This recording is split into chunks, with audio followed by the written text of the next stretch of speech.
بہت شکریہ امین الحق صاحب وقت نکالنے کا۔ سر، اس وقت کئی ایشوز چل رہے ہیں، وفاق کے حوالے سے بھی یا سیاسی استحکام کے حوالے سے بھی بات ہو رہی ہے، لیکن میں سب سے پہلے تو آپ سے یہ جاننا چاہوں گا کہ حال ہی میں جب بجٹ پیش کیا جا رہا تھا یا اس کے بعد بھی ایم کیو ایم کے کچھ تحفظات سر وفاق کی حکومت کے حوالے سے سامنے آ رہے تھے تو سب سے پہلے تو میں آپ سے یہ جاننا چاہوں گا کہ ابھی ایم کیو ایم کے وہ تحفظات دور ہو گئے ہیں یا وفاق کی حکومت کے ساتھ ابھی بھی آپ کے کچھ تحفظات جو ہیں وہ برقرار ہیں؟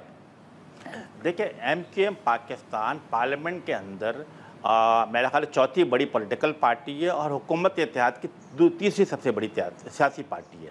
تو ڈیفینیٹلی جب ووٹ آف جسے کہتے ہیں کہ پرائم منسٹر بنانے کی بات تھی، اسپیکر صاحب کو بنانے کی بات تھی، تو ایم کیو ایم اپنے وفاق حکومت کے ساتھ کھڑی تھی، پی ایم ایل این کے ساتھ کھڑی تھی۔ لیکن جب بجٹ کی بات آ رہی تھی، ترقیاتی کاموں کی بات ہو رہی تھی، تو definitely M Q M Pakistan اپنے عوام، اپنے ووٹر، اپنے سپورٹر کے ساتھ کھڑی رہتی ہے۔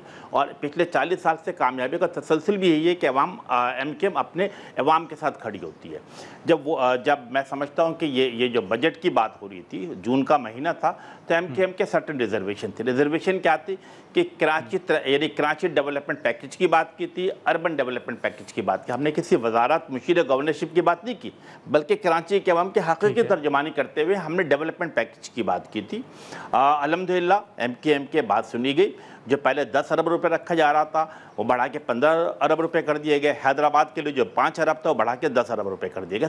صرف یہ نہیں بلکہ K4 جو لائف لائن ہے کراچی کے عوام کا، اس کے اوپر ایم کیو ایم کی ریزرویشن تھی۔ ایم کیو ایم ہمیں پتہ ہے کہ پاکستان پیپلز پارٹی کی صوبائی حکومت ہے، 18ویں ترمیم کے بعد پانی دینا صوبائی حکومت کی سکبند ذمہ داری بنتی ہے، لیکن ان کی غفلت، ان کی نااہلی، ان کا کوئی ویژن نام کی چیز نہیں ہے، اور کراچی دشمنی کی بنیاد پر انہوں نے K4 کے اوپر 1 روپے، یس آئی ریپیٹ، 1 روپے خرچ نہیں کیا۔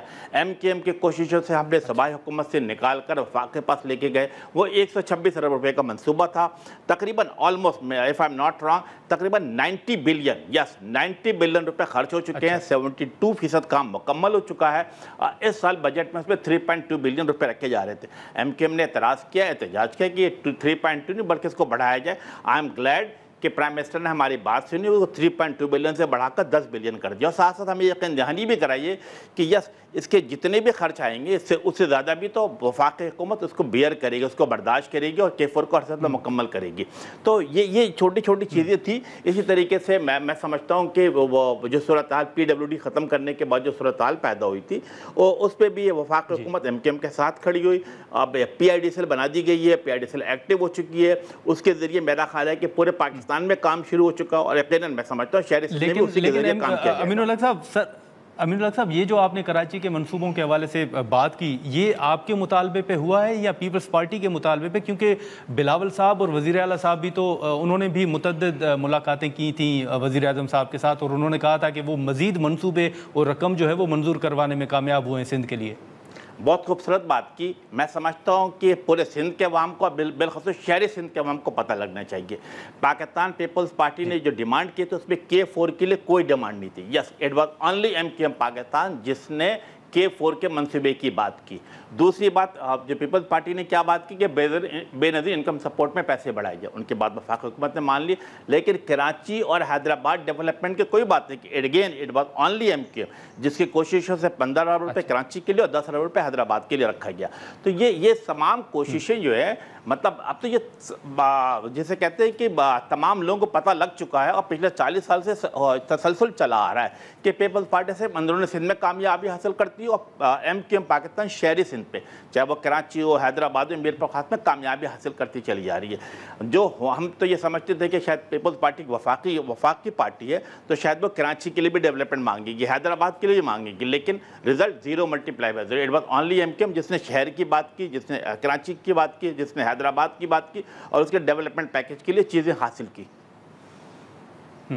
نہیں، لیکن سر امین الحق صاحب، وہاں پر جو میئر ہیں وہ تو پیپلز پارٹی کے ہیں، اور وہ اگر آپ دیکھیں تو ان کے بیانات بھی آتے ہیں، اور وہ سڑکوں کے حوالے سے یا باقی جو ڈیولپمنٹ ہے اس حوالے سے متحرک بھی نظر آتے ہیں۔ آپ سمجھتے ہیں کہ وہاں پر میئر ہو یا صوبائی حکومت ہو وہ کوئی کام نہیں کر رہی کراچی کے اندر؟